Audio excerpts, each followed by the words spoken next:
आलोक नाथ जी एकदम स्तब्ध रह गए। ऐसा सपने में भी नहीं सोचा था। उम्र भी आजकल के हिसाब से कुछ भी नहीं। अभी एक ही वर्ष हुआ है रिटायरमेंट हुए। 61 वर्षवां चल रहा है उनका। रेखा जी उनसे पूरे 4 वर्ष छोटी हैं। पिछले महीने जन्मदिन मनाया है धूमधाम से। सभी बच्चे आए थे। 2 बेटे, एक बेटी, सभी संपन्न, प्रतिष्ठित और सुखी। 21 वर्ष की उम्र में रेखा को लेकर आए थे गठजोड़े में बांध। वो 17 वर्ष की पहाड़ी नदी जैसी अल्हड़ किशोरी थी। गांव के माहौल की बात भूल पल्ला सिर से उतार कर कमर में खोस के गिलहरी की तरह चढ़ जाती थी पेड़ पर कच्चे आम तोड़ने। अम्मा जी ने कभी डांटा नहीं, स्नेह से हंसती थी। वही रेखा सारा जीवन उनको समर्पित रहकर इस उम्र में आलोकनाथ को धोखा दे गई। आलोकनाथ अपनी नौकरी में मस्त थे। पूरा घर तो रेखा जी ने संभाल रखा था। बच्चों की शिक्षा, संस्कार, आगे चलकर उनका विवाह, कभी भी आलोकनाथ को कुछ नहीं करना पड़ा। नतीजतन परिवार के बच्चों में अच्छे संस्कार यानी माता पिता के प्रति आदर सम्मान, भाई बहनों में प्रेम लगाव, बहुओं में सबके प्रति अपनापन आज भी जीवित है। सारा जीवन व्यस्तता में निकल गया। रिटायरमेंट के बाद सोच रहे थे कि भारत दर्शन पर निकल पड़ेंगे। यहाँ तो दोनों बेटों का सम्मिलित परिवार है और दोनों बहुओं में भी बहुत प्यार है। इसीलिए घर में कोई असुविधा नहीं होगी। दोनों मिल बैठ चयन कर रहे थे कि पहले कहाँ जाएं, जंगल, पहाड़ या समुद्र। निर्णय ले भी नहीं पाए कि रेखा जी के मन में बेईमानी आ गई और वह उनको छोड़कर चली गई हमेशा के लिए। हार्ट स्पेशलिस्ट बेटा विवेक भी कुछ नहीं कर पाया माँ को बचाने के लिए। जीवन की संध्या बेला में जीवन संगिनी ही की सबसे ज़्यादा ज़रूरत होती है और इसी समय में वह उनको छोड़कर इतनी दूर चली गई कि उनकी आवाज़ भी वहाँ नहीं पहुँच सकती। वैसे तो भरा पूरा घर है, 4 पोता पोती, 2 बेटे, 2 बहुएं। बेटी भी अब बच्चों की छुट्टी होते ही पापा के पास दौड़ आती। पर यह अकेलापन तो उनका अपना है, उसे कौन पूरा करेगा। सुबह सुनहरी धूप में शरीर सेकते आलोकनाथ लॉन में बैठे थे। बेंत की कुर्सी मेज हरे रंग की। रेखा जी की पसंद बहुत ही सुंदर थी, मानो कलाकार की पसंद हो। उनकी पहली पोस्टिंग कानपुर में थी, दूसरी आगरा, और इसी कानपुर आगरा राजमार्ग के बीच में लगभग 10 किलोमीटर अंदर गांव में उनकी पैतृक हवेली है। वहाँ से ही बाइक से वे काम पर आते जाते थे। आगरे की एक पॉश सोसाइटी में उनकी एक सुंदर कोठी बहुत पीछे बनी है। सभी बच्चे बड़े हो गए, अब उनको स्कूल में डालने की समस्या आई। रेखा बच्चों को अच्छे संस्थान में पढ़ाना चाहती थी। आलोकनाथ भी कानपुर में पढ़े थे और उस समय पोस्टिंग भी कानपुर में थी। रेखा ने ही ये जगह पसंद की थी। साथ साथ 2 प्लॉट ले लिए। उसे खुला हुआ बड़ा सा घर और साथ में बाग बगीचा चाहिए था। उसी की पसंद का घर बना। उसने ही यहाँ फल फूल सब्जी की क्यारियाँ हिसाब से लगाई, जो अब भरी जवानी पर है। पैतृक गांव में विशाल प्रॉपर्टी है। अम्मा जी ने वर्षों तक संभाला। उनके बाद कई बार बेचने की बात चली, पर रेखा ने नहीं बेचने दिया। वो खुद ही गाड़ी लेकर गांव आती जाती थी। पूरी संपत्ति, घर, सबकी देखभाल खुद ही करती। पहले उनसे भी विनती करती चलने को, पर वे नहीं जाते तो फिर उसने कहना छोड़ दिया था। पुराना ड्राइवर सेवालाल उसी गांव का बेटा है। रेखा ही भुखमरी के कगार से उसे उठाकर लाई थी। 10वीं पास कराकर और ड्राइविंग सिखाकर उसे अपना ड्राइवर रख लिया। वो रेखा के साथ रहता था। असल में उसे गांव के घर, खेत, खलिहान से लगाव था। 3-4 दिन रहकर आती थी। ब्याह होकर इसी घर में आई थी। सभी बच्चों का जन्म गांव में ही हुआ। बीच में 2 वर्ष आलोक जी विदेश गए थे, तब वह अम्मा के साथ गांव में ही रही थी। अम्मा से बहुत लगाव था उसको। अम्मा भी बेटी की तरह प्यार करती थी उसे, पर अम्मा शहर में आकर कभी नहीं रही। उनका मन पड़ा रहता घर, खेत और गाय भैंसों में। आती भी थी तो बच्चों के जन्मदिन पर या तीज त्योहार पर। दिन भर रहकर शाम को लौट जाती। घंटे भर का ही तो रास्ता है। एक दिन बेटी सुप्रिया आई। दोनों बेटे अमित और विवेक भी साथ में थे। पापा, एक बात कहनी है। कहो। तीनों कुर्सी पर बैठ गए। अमित ने कहा, पापा, अब गांव की प्रॉपर्टी की देखभाल तो मुश्किल है। माँ है नहीं। आप तो कुछ जानते नहीं हैं गांव के विषय में। अम्मा जी के बाद माँ ने ही संभाल रखा था। हाँ, ये समस्या तो है। कुछ लोग उसको लेना चाहते हैं।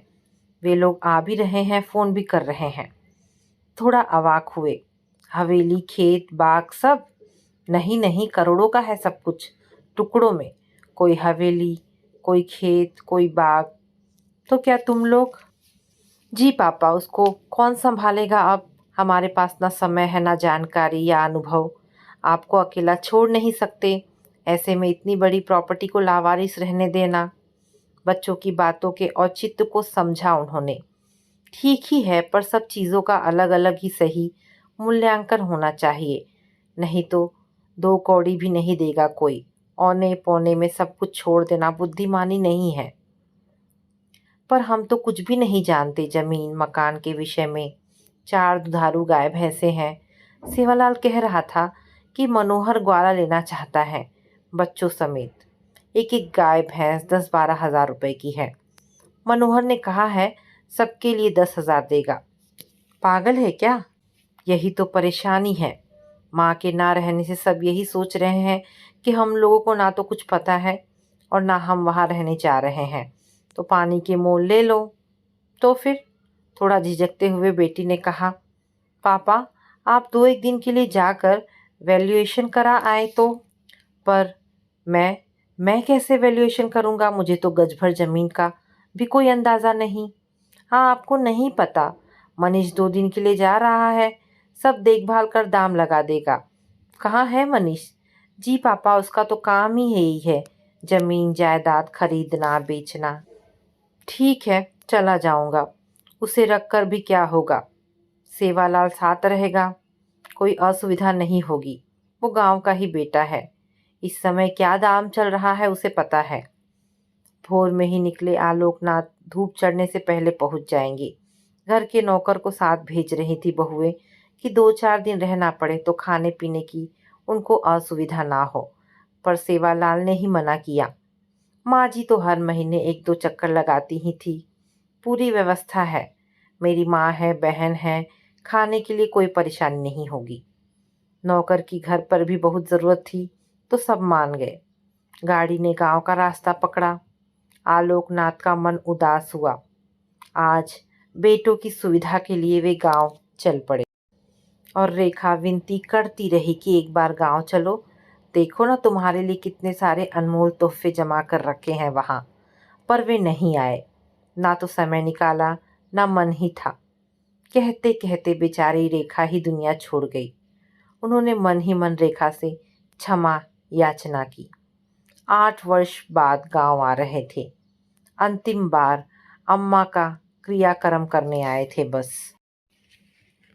पर रेखा का गांव से गठबंधन नहीं टूटा था। वो बराबर आती। 10 दिन रह भी जाती अकेली ही। बच्चे भी नहीं जाते थे। वो बड़े शहर की पली बड़ी थी, पर गांव से लगाव था उसको। हाँ, बच्चों और पति को कभी ज़बरदस्ती यहाँ लाने का झगड़ा नहीं किया। सेवालाल को साथ ले आती, जब तक मन लगता रहती, फिर लौट जाती। बच्चे हंसते, आलोकनाथ गुस्सा करते, पर रेखा ने आना नहीं छोड़ा। 8 वर्षों में विशेष बदलाव तो नहीं हुआ। बस इतना है कि बस्ता लेकर स्कूल जाते बच्चों की संख्या काफ़ी बढ़ी है। पहले की तरह घर में पहने बनिया नेकर या मैले कुचैले कपड़ों के साथ नंगे पैर कोई नहीं। सब स्कूल ड्रेस में हैं। पैरों में बिना मोजे के जूते हैं। कपड़ों पर इस्त्री नहीं, पर वे साफ धुले हैं और तेल चुपड़े बालों में कंघी हुई है। बच्चे साफ सुथरे लग रहे हैं। कच्ची गड्ढेदार सड़क भी पक्की तारकोल की बन गई है। सेवालाल ने पहली बार मुंह खोला। ये सड़क माँ जी के कारण ही बनी है। चौंके बुरी तरह, अवाक हो बोले, क्या कह रहा है? कैसे? माँ जी के भतीजे बहुत बड़े सरकारी अफसर बनकर आए थे ना, तब उनसे ही कहकर। हाँ, 6 वर्ष पहले अनंत यहाँ जिलाधिकारी था, तो उसी से यहाँ 10 किलोमीटर का रास्ता पक्का करवाया था रेखा ने। तो यही उसका अनमोल तोहफा है। मन में थोड़ी शांति आई। गाड़ी बिना झटके खाए आराम से आगे फिसलती जा रही थी। इतने वर्ष के विवाहित जीवन में छोटा मोटा मनमुटाव छोड़ गंभीर झगड़ा कभी नहीं हुआ रेखा से। उसकी सूझबूझ, दूरदर्शिता की कद्र करते थे, उसको मूल्य देते थे, तारीफ भी करते थे आलोकनाथ। उन्होंने हमेशा ही उसके निर्णय को माना है, बस एक को छोड़कर। उसकी इच्छा थी कि रिटायरमेंट के बाद दोनों गांव में आकर शांति से जीवन जिएंगे। कहती थी, अम्मा जी ने इतना बड़ा संपत्ति छोड़ा है हम लोगों के लिए, हमको उसे ठीक से चलाना चाहिए। हम खेती कराएंगे, बगीचों का रखरखाव करेंगे, डेयरी बनवाएंगे, मुर्गी फार्म खोलेंगे, तो देखना बुढ़ापे में भी कितने व्यस्त रहेंगे। मज़ा आएगा जीवन का। और शहर, बच्चे कौन दूर हैं, घंटे 2 घंटे भर का ही तो रास्ता है। गाड़ी है, सेवालाल है, पर वह उनको हिला नहीं पाई। अपनी ही जन्मभूमि के प्रति आलोक जी के अंदर कोई लगाव नहीं था। कुछ घंटों के लिए भी वे नहीं आए, जबकि रेखा नियम से आती, हफ्ता भर रह कर जाती। कितना कहती, चलो न एक बार, देखो बहुत सारे सरप्राइज तोहफे रखे हैं मैंने तुम्हारे लिए वहाँ। पता नहीं वे सब क्या थे। अब गांव जा भी रहे हैं, आलोकनाथ तो रेखा नहीं है, अकेले उन तोहफों को कौन दिखाएगा। वंचित ही रह गए वे रेखा के रखे उन तोहफों से। हृदय की गहराई से गहरी सांस निकल हवा में जा मिली। रेखा में एक व्यक्तित्व था जो सब उसका सम्मान करते थे। घर की कुशल निर्देशिका थी। भाई भाई, देवरानी जेठानी में प्रेम सद्भाव बना हुआ है। इस परिवार की नींव वो इतनी मजबूत कर गई है कि वो हिलेगी नहीं, कम से कम इस पीढ़ी में तो नहीं। आलोकनाथ को थोड़ी थकान लगने लगी। सेवालाल, और कितनी दूर है? बस आ गए बाबूजी, चाय पी लीजिए। चाय यहाँ कहाँ? है सामने ही। गांव में किसी ने स्टॉल खोला है क्या? जी, अपना रमित है ना, मुरारी चाचा का बेटा। आलोकनाथ ने सोचा था झोपड़ी में गंदे बर्तन में काढ़ा जैसी चाय बेचता होगा, पर पास आ चौंक गए। पक्की साफ सुथरी दुकान है। गैस पर केतली, दूध, चाय, चीनी, अलग अलग शीशे के शोकेस में बिस्कुट, डबल रोटी, मक्खन, झूलते नमकीन के पैकेट, और काउंटर के पीछे साफ सुथरा कुर्ता जीन्स पहने एक नई उम्र का प्रियदर्शन लड़का रमित। यहाँ जब आखिरी बार आए थे तब 12 वर्ष का बालक होगा, अब युवक है। उसने गाड़ी देख पहचान लिया, दौड़ आया, दरवाज़ा खोल पैर छुए, झरझर रो पड़ा। बाबूजी, अम्मा। वे अवाक पर कुछ बोल नहीं पाए। वो आंसू पोंछ दौड़कर लौट गया। उन्होंने देखा, अलमारी खोल उसने सुंदर पोर्सलिन के कप प्लेट निकाले और एक टी बैग। गर्म पानी से कप प्लेट धो उसने टी बैग डाल ताज़ी चाय बनाई। फिर दौड़ आया सुगंधित ताज़ी चाय ले। उन्होंने चाय ली, एक घूंट भरा, तारीफ की, चाय अच्छी है। वो हंसा। अम्मा जी आते जाते पीती थी, उनके लिए बढ़िया चाय और कप प्लेट मंगा कर रखे हैं। चौंके वे, पर कुछ बोले नहीं। प्याला खाली कर रख दिया, साथ में 10 रुपए का नोट। वो रो पड़ा। बाबूजी, अम्मा ने जीवन भर की रोटी दी है, पैसा नहीं लूँगा। चला गया आंसू पोंछता। उनकी समझ में कुछ नहीं आया। सेवालाल ने गाड़ी स्टार्ट की। इसने पैसे क्यों नहीं लिए? कैसे लेता बाबूजी, आवारा बच्चों की संगत में फंस गया था। मुरारी आकर माँ जी के पास रो पड़ा तो उन्होंने इसे बुला डांटा भी और समझाया भी। फिर अपने पैसों से यहाँ पक्की दुकान बनवा चाय की दुकान खुलवा दी। लंबी सड़क है इसलिए खूब चलती भी है। ये खेत माँ जी ने राम भरोसे से खरीदा है, जहाँ दुकान है आपका। ये खेत अब सुधर गया है रमित, कमाई करता है खूब, घर पक्का बनवा लिया है। आलोकनाथ अवाक। रेखा ने कभी बताया नहीं। नया खेत खरीदना, पक्का कमरा बना, चाय की दुकान खोल, एक बर्बाद होते लड़के के जीवन को बचाना। ये तो बड़ी बड़ी बातें हैं, पर उसने कभी चर्चा नहीं की इतना पैसा आया कहाँ से। तभी उन्हें ध्यान आया कि खेत बाग की आमदनी कम नहीं है। पहले कभी अम्मा ने हिसाब नहीं दिया, पीछे रेखा ने भी नहीं। उनको ध्यान भी नहीं था कि यहाँ स्टेट बैंक की शाखा पहले से है, उसी में अम्मा का खाता था। रेखा का भी होगा, तो खेत खरीद कर दुकान बनाने में रेखा ने उनको परेशान नहीं किया होगा। घर के सामने आते ही पुरानी यादें ताज़ा हो गई। इसी घर में 17 वर्ष की रेखा को ब्याह कर लाए थे। 21 वर्ष की उम्र में नई नई नौकरी थी, कानपुर में पोस्टिंग थी। इतनी कम उम्र में रेखा को अकेले नहीं आने दिया था अम्मा ने। वैसे भी उस जमाने में शादी होते ही बेटे के साथ बहू को भेज देने का चलन नहीं था। कानपुर पास भी था, तो वे शनिवार को आकर सोमवार भोर में कानपुर लौटते थे। कोई असुविधा नहीं थी। जीप थी, सरकारी कोठी में सेवा के लिए सरकारी नौकर माली थे। सेवालाल ने गाड़ी रोकी, उतरकर गेट खोला। पूरे 8 वर्ष बाद आलोकनाथ ने इस घर में पैर रखा। अम्मा और अपने बचपन, किशोरावस्था व जवानी की 1000 यादों का दुशाला ओढ़े ये घर ना तो बूढ़ा हुआ है, ना ही जर्जर। नियमित रख रखाव, रंग रोगन में झिलमिलाता, पूर्ण यौवन लिए मुस्कुराता उनके स्वागत में खड़ा हंस रहा है, जबकि वे इसी की गोद में जन्म लेकर बुढ़ापे की चपेट में आ गए हैं।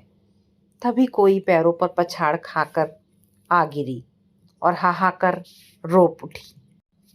वे बुरी तरह घबरा गए। ये क्या मुसीबत है? देखा नजर भर और पहले से भी ज्यादा घबरा गए। आतंक की एक सिहरन उनके पूरे शरीर में फैल गई। ये तो मर गई है कब की। तो क्या उसकी मुसीबत का नाम गंगा है, जो 5 वर्ष पूर्व मृत घोषित हो चुकी है। वह कैसे शरीर धारण कर उनके पैरों के पास रेखा को याद कर तड़प तड़प दहाड़ मारकर रो रही है। और ये जो दौड़ता आकर खड़े खड़े सुबक रहा है, वह भी तो हाथ पैर तुड़वा अपाहिज होकर भी सरकारी अस्पताल के जनरल वार्ड के बिस्तर नंबर 5 से कहीं गायब हो गया था। उसी समय के आसपास वे जागते हुए सुबह सवेरे उजली धूप में खड़े हुए क्या सपना देख रहे हैं, या आंखों का भ्रम जाल, अथवा किसी जादूगर का रचा इंद्रजाल। पर नहीं, ये तो वास्तविकता है, क्योंकि दोनों ने रोना बंद करके उनको प्रणाम किया। आइए बाबूजी, चाय का पानी चढ़ा दे गंगा। आलोकनाथ की आंखों के सामने 4 वर्ष पहले की वह शाम उभर आई। गंगा उनकी पुरानी महरी की विधवा बेटी है। 12 वर्ष की उम्र में एक अधबूढ़े शराबी से महरी ने उसका ब्याह कर दिया था। रेखा होती तो ये शादी नहीं होने देती, पर उस समय वे दोनों छोटे साले के पास घूमने मुंबई गए थे। मुंबई से 1 महीने बाद लौटने पर सुना था कि गंगा की शादी हो गई। रेखा द्वारा महरी को डांटते फटकारते सुना था, पर ध्यान नहीं दिया। नौकर चाकरों से लगाव जुड़ा नहीं था आलोकनाथ को, बस सेवालाल ही थोड़ा उनके निकट आ गया है। 16 वर्ष की होते होते गंगा विधवा हो माँ के पास लौट आई। गंगा तब महरी के साथ काम करने आती। रेखा की लाडली थी वह। माँ के मरने के बाद पूरा काम उसने ही संभाला। पीछे वाली बस्ती में रहती थी। भाई भाभी को पूरी कमाई देकर गाली और पिटाई ही मिलती उसे। जगदीश छोटी जाति का लड़का था, बस्ती से थोड़ा हटकर दलितों की बस्ती में रहता था, रिक्शा चलाता था। दोनों में आते जाते प्रेम हो गया। धीमरों को पता चला तो वे आग बबूला हो गए। धीमर ऊंची जाति है, ऊपर से विधवा, उसकी ओर नजर उठाने की हिम्मत कैसे की दलित जाति के लड़के ने। एक दिन दोनों को बात करते देख लिया उन लोगों ने। वे मार ही डालते जगदीश को, पर सेवालाल दौड़ता हुआ खबर लेकर आया तो रेखा तुरंत पुलिस को फोन कर गाड़ी लेकर पहुंची, दोनों को बचा लाई। जगदीश की हालत गंभीर थी, उसे अस्पताल पहुंचाया। गंगा को अपने घर ले आई। घर में वह ही रहती थी। उधर जगदीश की जान तो बच गई, पर पैरों की इतनी हड्डियां टूटी थी कि रिक्शा चलाना दूर, ठीक से चल भी नहीं पाएगा जीवन भर। अस्पताल से जिस दिन छुट्टी होनी थी, उससे पहले ही वह जाने कहाँ चला गया, उसका पता ही नहीं चला। गंगा को वास्तव में ही जगदीश से प्रेम हो गया था। जगदीश की खबर सुनते ही उसने यमुना में डूब अपनी जान दे दी। भोर में ही घर से निकल गई थी। उसका शव तो नहीं मिला, घाट पर उसकी साड़ी और चप्पलें पड़ी थी। यमुना में बड़े बड़े कछुए बड़ी संख्या में हैं। इंसान क्या, हाथी के शरीर को भी घंटे भर में चट कर जाए। यही हुआ होगा। उस दिन भोर में रेखा हफ्ते भर के लिए गांव आई थी सेवालाल को लेकर। वो होती तो खोज खबर और भी कराती। गंगा व जगदीश की प्रेम कहानी का अंत ऐसे हुआ था। वे यादों से बाहर आए और सोचने लगे, अब सभी गांव वाले उन दोनों को भूल भी चुके हैं और वे दोनों ही यहाँ मौजूद हैं। सेवालाल ने कहा, अम्मा जी ने दोनों की मंदिर में स्वयं खड़े होकर विधिवत शादी करा दी थी। बाबूजी, अब वे दोनों पति पत्नी हैं। घर में ही नीचे रहते हैं, सफाई वगैरह करते हैं। अम्मा जी आती थी तो उनकी खूब सेवा करते थे दोनों। आलोकनाथ को अचानक लगा कि रेखा सामने आ खिलखिला पड़ी, मानो कह रही हो, कहो कैसी रही। जैसे कम उम्र में उनको बुद्धू बना रेखा हंसते हुए कहती थी, तो ये चाय की दुकान, मृत गंगा और गायब जगदीश की जोड़ी, ये सब तुम्हारा सरप्राइज है। काश तुम्हारे रहते मैं गांव आता तो। आलोकनाथ बुदबुदाए। पूरा घर चमचमा रहा है। कहीं धूल का कण, मकड़ी का जाला, बगीचे में तिनका भर खर पतवार, फालतू घास नहीं, सब साफ सुथरा। सामने खिले अधखिले फूलों की भरमार, पनपते स्वस्थ पौधे, पीछे क्यारियों में तैयार सब्जी या तैयार होते पौधे। उनका बेडरूम ऊपर है, उसके साथ लंबी चौड़ी बालकनी। उसके एक तरफ बेला, दूसरी तरफ चमेली की बेल छाई है, जिनकी व्यवस्थित नियमित कटाई छटाई होती है।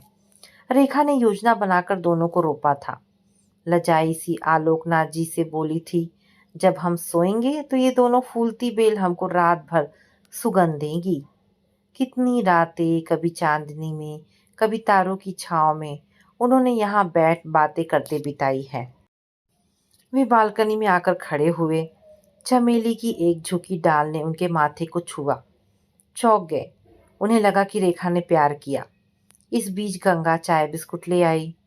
बाबूजी, कुनकुना पानी ला रही हूँ, नहा ले, नाश्ता बनाती हूँ। उन्होंने स्नेह से देखा, क्या बनाएगी? मक्का पिसवा लाई हूँ, उसके पराठे और आलू टमाटर की सब्जी। अम्मा जी ने कई तरह के अचार डाले हैं, वे भी हैं। जगदीश कुछ करता है? उसने सिर झुकाया। अम्मा जी ने 4 बीघा खेत खरीद दिया है। पैरों से चल नहीं पाता है ठीक से, पर बैठकर निराई कर लेता है। बाकी काम के लिए एक नौकर रखा है। पूरा घर तो अकेली साफ करती है? उसने फिर सिर हिलाया। मैं हूं तो खाने के लिए महाराज को बुला लें। झरझर रो पड़ी वह। बाबूजी, मैं करम जली अम्मा जी की सेवा ना कर पाई, न अंतिम दर्शन। अब आपकी सेवा तो करने दो। अम्मा जी की भैंस दूध दे रही है, ताज़ा मट्ठा और मक्खन है, नाश्ते में दूंगी। उन्होंने सोचा, तो इसलिए ही यहाँ से लौटते समय रेखा के साथ सब्जी की टोकरी के साथ ताज़ा मक्खन और डब्बा भर असली घी जाता था। नाश्ता निपटा भी नहीं था कि घर में पूरा गांव उमड़ पड़ा। सबकी आंखों में आंसू। रेखा का सरप्राइज गिफ्ट। बस रमित की चाय दुकान नहीं, गंगा जगदीश नहीं, और भी है। रोते हुए गांव वालों ने कितने रहस्य के पर्दे खोले। किसी की बेटी के ब्याह का पूरा खर्चा दिया, किसी के बेटे की उच्च शिक्षा की व्यवस्था की, किसी की बीमारी में डॉक्टर को दिखा दवा का पूरा कोर्स दिलवाया, किसी बच्चा पालने के लिए सिलाई मशीन खरीद दी, किसी की गिरवी पड़ी जमीन, घर छुड़ा, सिर के ऊपर की छत बचाई, पेट की रोटी जुटाई। अवाक आलोकनाथ जी के सामने पूरे गांव के गरीब लोग सुबक रहे थे रेखा के शोक में। सबको विदा कर अपने कमरे में आए। रेखा की बड़ी फोटो के ऊपर ताजे फूलों की माला देखी। गंगा रोज नहा धोकर पूजा कर माला पहनाती है। अचानक लगा रेखा कहीं नहीं गई, इसी घर में। इधर उधर बगीचा, खेत, घर के आंगन, बरामदा, रसोई घर, कमरा, बालकनी में शादी के बाद जैसी चंचल किशोरी थी उसी तरह फुदकती फिर रही है और उनको देख होठों में हंस रही है। देखा, कितने सारे सरप्राइज है तुम्हारे लिए यहाँ। वे पास आए। जैसा पहले करते थे वैसे ही तुनक कर बोले, क्या समझती हो, मुझे हरा दोगी? कभी नहीं। अब मेरा भी सरप्राइज रिटर्न गिफ्ट देख लो। उन्होंने बेड पर रखा मोबाइल फ़ोन उठाकर बच्चों का नंबर मिलाया। दूसरे दिन भोर में ही सारे बच्चे, पोते पोती, बेटी दामाद तक आ पहुँचे। पापा, ये क्या अनर्थ कर रहे हैं आप? कोई अनर्थ नहीं है, ये मेरा जन्म स्थान है, मेरी अपनी जगह। इतने दिन सिर पर दायित्व था तुम लोगों की पढ़ाई, फिर ब्याह शादी, अपनी नौकरी, पर अब सब पूरा कर लिया है मैंने। अब मुक्त हूँ, अब अपने घर में रहूँगा। पर हम सब आपको कैसे अकेला छोड़ दें? हमारा भी तो कुछ कर्तव्य बनता है। किसने कहा मैं अकेला हूँ? पूरा गांव, गंगा जगदीश है, सेवालाल गाड़ी के साथ रहेगा। जब चाहे शहर का चक्कर लगा आऊँगा। और अम्मा है, रेखा है, अकेला कहाँ हूँ मैं? गंगा ने आकर कहा, खाना लगा दिया है साहब, ठंडा हो जाएगा। सब नीचे उतर गए, लेकिन वे रेखा की ओर देखते रहे। फिर मुस्कुराए और दो बोल बोले, क्यों, कैसा रहा मेरा रिटर्न गिफ्ट? दोस्तों, हमारी आज की दूसरी कहानी है वापसी। पोस्टमैन बड़ी देर से दरवाजे की घंटी बजा रहा था। शायद लतिका कहीं व्यस्त थी। घंटी की आवाज़ सुन दौड़कर दरवाज़ा खोला। कोई चिट्ठी थी गुलाबी लिफाफे में। धड़कते दिल से लिफाफा खोला। पता नहीं किसकी है। आज कल ईमेल के ज़माने में किसने लिखी चिट्ठी? जानी पहचानी स्मृतियों की धुंध में लिपटे मोतियों से अक्षर, अदृश्य दीवारें हटने लगी। एक चेहरा उभरने लगा यादों में। रश्मि, वो गोल मटोल भोला भाला सांवला सौंदर्य मानो मुस्कुरा उठा। कैसी हो बुआ? मुझे भुला दिया ना? यादों के खजाने में दफन मेरी यादों को मुक्त करके मुस्कुराओ ना बुआ। आ रही हूँ आपके पास, अपनी माँ के पास। 12 को मेरी शादी है, आप ही के घर से। समय कम है, बस तैयारियों में व्यस्त हो जाओ, मिलूंगी जल्दी ही। हाँ हाँ, ये अपनी रश्मि ही है, ऐसी ही बातें करती थी हमेशा, पगली। लतिका भौचक थी, जिसके खो जाने पर पल पल उसकी यादों में रातों रोई। वो अचानक यूं मिल जाएगी, सोचा ना था। आंखों से बहते आंसू उस पत्र को भिगोते रहे। वो चुपचाप खड़ी सोच रही थी कि अचानक कंधे पर आनंद का हाथ महसूस कर चौंकी। किसकी चिट्ठी है लतिका? उसने चुपचाप पत्र बढ़ा दिया। वो भी चकरा कर बैठ गए पलंग पर। आज इतने वर्षों के बाद कहाँ थी वह, किसके पास थी? पर मन में उमड़ते घुमड़ते इन सवालों का जवाब रश्मि ही दे सकती थी। लतिका ने आंसू पोंछ आनंद का हाथ थाम कहा, चलिए, समय कम है और शादी की ढेर सारी तैयारी करनी है। गहने, कपड़े, बारातियों का स्वागत, पता नहीं क्या क्या। लतिका का गला रुंध गया था। यादें उसके आसपास सावन के बादलों की उमड़ घुमड़ रही। वह दिन जब ट्रेन दुर्घटना में मृत उसके भाई भाभी की एकमात्र संतान रश्मि को माँ ने उसकी झोली में डाल कहा था, अब तू ही इसकी माँ है, संभल बेटा। संतान सुख से वंचित लतिका की आंखें बरस उठी थी। रश्मि को कलेजे से लगाए ससुराल लौटी थी लतिका। आनंद ने गले से लगा लिया था उस नन्ही सी जान को। बस उसके सास ससुर ने जल्दी उसे नहीं अपनाया। पुरानी रूढ़ियों में जकड़े उनके विचारों में इतनी जल्दी बदलाव नहीं आ सकता था। अपना वंश, अपने खून की चाहत वे कैसे भुला देते? यह बात वे दोनों अच्छी तरह समझ गए थे।